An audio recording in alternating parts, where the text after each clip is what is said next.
is that Christ said that we should be able to discern the signs of the time. We know how to discern the weather, what the weather is going to be, whether it's going to be sunny on one day or rainy on another day.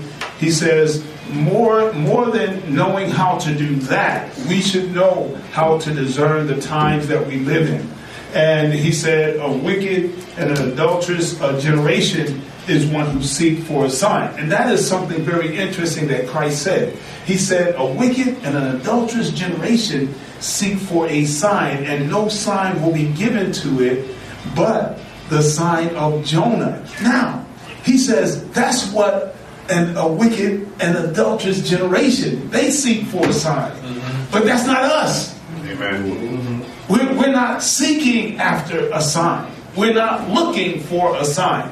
But when we're talking about our spiritual growth, he says that we should be able to know how to discern the times in which we live. And then he also later on down in that chapter 16 of Matthew, he also instructs his disciples concerning being able to grow spiritually. We must be aware of the doctrine of false teachers, scribes and Pharisees, those who want to teach the Old Testament and want to try to keep us in bondage, or people who want to keep you in bondage instead of moving forward in God. And so he tells us that we must be aware of false teaching and all kind of stuff that is designed to grab your attention, but it is not designed for you to grow spiritually. Grow in your spiritual knowledge of Christ through fellowship.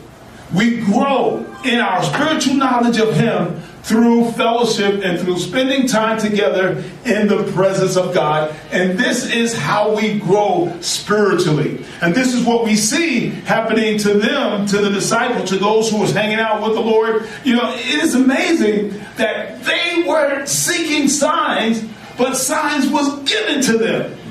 They weren't, because they was hanging out with the right guy.